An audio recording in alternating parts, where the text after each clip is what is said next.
Hello दोस्तों, स्वागत है आप सभी के चैनल पे। मेरा नाम है Devashish and this is an Ed sharpener production. Welcome back to the channel. दोस्तों, इस वीडियो में हम बात करने वाले हैं how to write a PhD application email. अभी सेशंस खत्म हो रहे हैं and many of you must be applying for different PhD positions and all. 3 बहुत इंपॉर्टेंट हिस्से होते हैं एक पीएचडी एप्लीकेशन के। एक तो ईमेल होता है, कवर लेटर एंड सीवी और resume.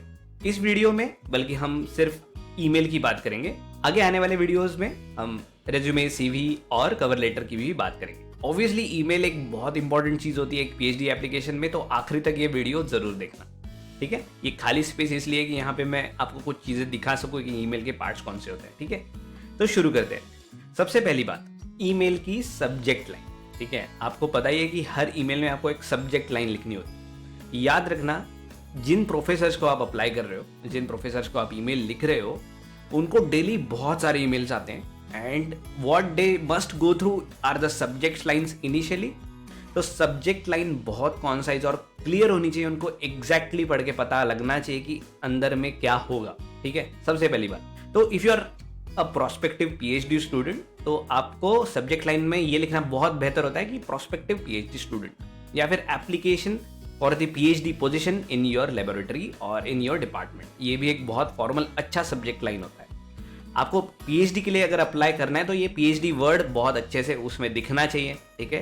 Prospective PhD position is my favourite one और ये आप भी यूज कर सकते हो। बहुत क्लियरली, कॉन्साइजली आप आपका इंटेंशन सब्जेक्ट लाइन में ही क्लियर कर देते हो, ठीक है। अभी प्रोफेसर अपने टाइम से डिसाइड करेगा कि अगर ये पीएचडी पोजीशन के लिए एप्लीकेशन है तो ये मैं कब पढ़ूंगा, ठीक है। और एक इंपॉर्टेंट चीज, कई बार क्या होता है जब आप वेबसाइट्स विजिट करते हो इंस्टीट्यूट्स की, ठीक है, उसमें आप देखते हो कि इस डिपार्टमेंट में पीएचडी पोजीशंस ओपन है, या फिर एक इंस्टीट्यूट अपना एक पर्टिकुलर ब्रोशर रिलीज करता है कि जहाँ पे वो गाइडलाइंस लिखते हैं कि कैसे आपको पीएचडी के लिए अप्लाई करना है। अगर उसमें ये लिखा हुआ है कि ईमेल किसको करना है या फिर कैसे करना है, तो उसमें वो हमेशा लिखते हैं कि आपके सब्जेक्ट में ये लिखी है। तो आपको ये अपना रिसर्च करना पड़ेगा ऐसी जगह पे कि सब्जेक्ट में कुछ लिखने की रिक्वायरमेंट है क्या। कई बार कोड्स लिखे होते हैं या फिर डिपार्टमेंट का नाम आना चाहिए, ऐसी कंडीशंस होती है। तो सब्जेक्ट में क्या लिखना है ये तो मैंने आपको बता दिया। बचा हुआ डिपार्टमेंट के वेबसाइट्स पे कुछ मैंडेटरी चीजें लिखनी है क्या, ये आप जान ले सकते हो, ठीक है। तो सब्जेक्ट लाइन चीज ये क्लियर हो गई। अभी आते हैं ईमेल के कंटेंट पे, लेकिन कंटेंट की बात करने से पहले ये फिर से एक बार समझ लेते हैं कि ईमेल कैसा नहीं होना चाहिए। These professors again they get tons of emails और हर चीज में डिटेल में उनको पढ़ने को टाइम नहीं होता ऑब्वियसली। सबसे पहली कंडीशन है, उनको आप प्रोफेशनल लगने चाहिए। इसका मतलब है कि आपके कंटेंट में ऐसी कुछ चीज नहीं होनी चाहिए कि आप एंटाइटल्ड लगो, कि जैसे आपने ईमेल में पूछ लिया कि आपका प्लीज रिसर्च एरिया बता दो, मैं अप्लाई करना चाहता हूँ, या फिर आपका कॉलेज कहाँ पे मेरे को बता दो, या फिर कितना पैसा मिलेगा ये बता दो, या फिर थोड़ी सी और इन्फॉर्मेशन दे दो, मेरे को कुछ पता नहीं। ये चीजें नहीं लिखते हैं हम ईमेल में। दूसरी चीज, ईमेल बहुत लॉन्ग नहीं होना चाहिए। बहुत सारा लिख दिया, आपका पूरा रेज्यूमे छाप दिया, उसमें आपके बचपन से लेके 10th ग्रेड 12th ग्रेड में कितने मार्क थे, बहुत इंप्रेशन जमाने के लिए सारे अवार्ड्स लिख दिए, सारा कुछ लिख दिया, बहुत तारीफ कर दी प्रोफेसर की, और एकदम 3-4 बार स्क्रॉल करके फिर आपने ईमेल खत्म किया। और प्रोफेसर को इतना टाइम नहीं है भाई, ठीक है। तो ईमेल लॉन्ग नहीं होना चाहिए, प्रोफेशनल टच होना चाहिए उसमें, और ग्रामेटिकल और पंक्चुएशन मिस्टेक्स नहीं होनी चाहिए। इन सारी चीजों से आप बहुत प्रोफेशनल लगोगे। कंटेंट में, कंटेंट की ही अगर हम बात कर रहे हैं, अभी बात कर रहे हैं क्या होना चाहिए एग्जैक्टली, क्या लिखना चाहिए।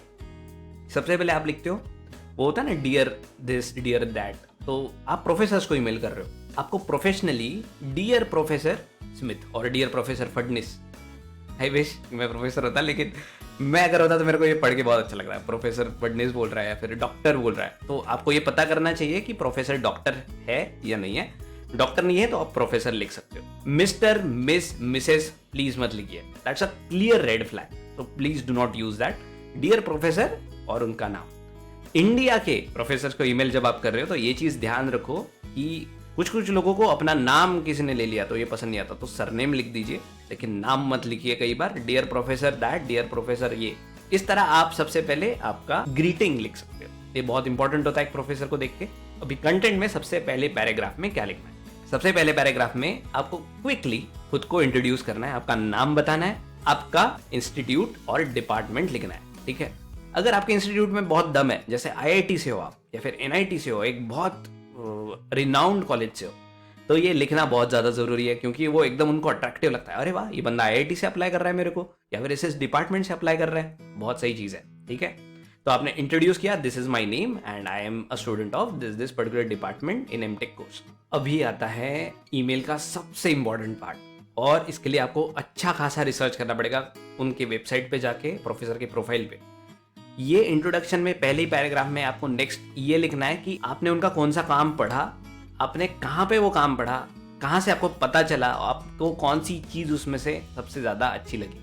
अभी इंग्लिश में कैसे लिखना है, इंग्लिश में ऑसम, ग्रेट या फिर लव्ड इट ऐसे शब्द नहीं यूज करने होते। You can write I was intrigued by your work in this particular journal, I got the chance to read that paper when my professor referred it to me. ठीक है, इस तरह आप बहुत फॉर्मली बहुत अच्छे से लिख सकते हो, ताकि आगे वाले पढ़ने वाले को बहुत अच्छा लगे। समझ लो किसी ने भी उनके काम के बारे में मेंशन किया है तो वो उनको पढ़ने में बहुत अच्छा लगता है, and they want to keep reading ahead. आपको यही करना है, आगे वाली लाइन वो पढ़ना चाहे ऐसा कुछ लिखते रहना है। ठीक है, नेक्स्ट पैराग्राफ पे आते हैं। अभी नेक्स्ट पैराग्राफ में आपको आपके स्किल्स लिखने हैं, आपके क्वालिफिकेशंस लिखने हैं, एकदम शॉर्ट में। इसमें रेज्यूमे चेपना नहीं है, बहुत ग्रे एरिया है, याद रखना। कई बार लोग मिस्टेक कर देते कि उसमें रेज्यूमे में जो है मेरा वर्क एक्सपीरियंस ये है, मैंने इतने इतने साल काम किया, मेरा इस टेक्नोलॉजी पे बहुत हैंड्स ऑन है and I have worked these many projects, इतना सारा लिख देते हैं। ये इंपॉर्टेंट है, लेकिन थोड़ा शॉर्ट और कॉन्साइज होना भी बहुत ज़्यादा इंपॉर्टेंट है। तो आपका अगर वर्क एक्सपीरियंस है तो आप रेलेवेंट वर्क एक्सपीरियंस लिख सकते हो प्रोफेसर के डोमेन में। अगर उनका रिसर्च मेटलर्जी में है और आप अगर सोलर फोटोवोल्टाइक्स के कुछ भी बात लिख दी है उसमें कि मेरा इसमें एक्सपीरियंस है, तो आप प्रोफेसर का इंटरेस्ट कंटिन्यू नहीं रख पाओगे। आपको रेलेवेंस देखना है कि उनके रिसर्च का रेलेवेंस क्या है, उसके हिसाब से आपके स्किल्स कौन से हैं वो आपको लिखना है। कि I am well versed in these two softwares, LabVIEW and MATLAB, I worked previously in this particular sector. तो आप वर्क एक्सपीरियंस के टाइम पे सेक्टर लिख सकते हो, जैसे मैंने ऑटोमोबाइल इंडस्ट्री में काम किया है, या फिर मैंने ऑयल एंड गैस इंडस्ट्री में काम किया है। आपका कंपनी का नाम लिखना जरूरी नहीं है, ठीक है, ये आप रेज्यूमे में अटैच कर सकते हो। ठीक है, तो सेकंड पैराग्राफ में आपको खुद के स्किल्स लिखने हैं कि I am well versed in these particular areas, ये मेरा वर्क एक्सपीरियंस है, and I will be genuinely interested in working in collaboration with you as a PhD candidate. Last line में आप एक आध लाइन ये लिख सकते हो कि आप किस तरह का काम करके उनके पर्टिकुलर रनिंग प्रोजेक्ट में इंप्रूवमेंट ला सकते हो। अगर आपने एक आध लाइन में थोड़ा सा भी लिख दिया, एंटाइटल्ड ना होके कि देखो आपका प्रोजेक्ट में मैं ये कर दूंगा वो कर दूंगा, ऐसे एटीट्यूड नहीं होना चाहिए। ठीक है, लिखते वक्त भी एटीट्यूड झलकता है, तो आपको इस तरह का एटीट्यूड रखना है कि I believe that using my skills on these things we can significantly work towards the better results in this particular project। इस तरह आप एकदम बढ़िया से सेकंड पैराग्राफ एंड कर सकते हो। अभी थर्ड पैराग्राफ में आपको क्या लिखना है, थर्ड पैराग्राफ में आप रेफरेंसेस ऐड कर सकते हो। You can take that opportunity to thank the professor for the opportunity, और you can write I hope my PhD candidature will be considered. एक बहुत इंपॉर्टेंट चीज आप ये भी लिख सकते हो कि I know your time is important, I would like to meet you in person और online to explain more about my candidature at the time of your comfort। इस तरह आप पर्टिकुलर लाइन लिख सकते हो। अंत में you can write best regards और yours sincerely, you can write your name and department and contact numbers, और आपके जितने भी कॉन्टैक्ट नंबर है या फिर ईमेल है या फिर कुछ लिंक्डइन पेज है, ये आप उसमें डाल सकते हो। थर्ड पैराग्राफ में अंत में जरूर ये लिखना कि I have attached my CV और रेज्यूमे फॉर मोर डिटेल्स। अंत में लिखना बहुत सही होता है एकदम कि kindly let me know if you need any more information. ठीक है, और इसके बाद फिर आप योर सिंसियरली वगैरह वगैरह चीजें लिख सकते हो। इस तरह आपका ईमेल कंप्लीट हो जाएगा। ईमेल कॉन्साइज रखना है, इस ईमेल में बहुत रेलेवेंट जो चीजें वही लिखना है, और इसी तरह आपको वो कॉन्साइज बनाना पड़ेगा। आपने बहुत महारत हासिल की है लाइफ में, लेकिन अगर आपका रेलेवेंस नहीं है उस पर्टिकुलर कैंडिडेचर में, तो शायद आप कितने भी ईमेल्स लिखो आपको शायद अच्छे रिप्लाई नहीं आएंगे। एक और इंपॉर्टेंट चीज मतलब ये है कि प्रोफेसर को ईमेल्स पढ़ने के बाद भी टाइम लग रहा है, क्योंकि they are going to read a lot of emails, और उसके बाद फिर वो शॉर्टलिस्ट करेंगे आपको, अगर करेंगे तो, और उसमें टाइम लगता है। तो give your professor at least the time of 15 days। अगर लास्ट डेट वगैरह है तो ठीक है, या फिर 15-20 दिन के बाद अगर उनका रिप्लाई नहीं आता है, you can write a follow up email as well.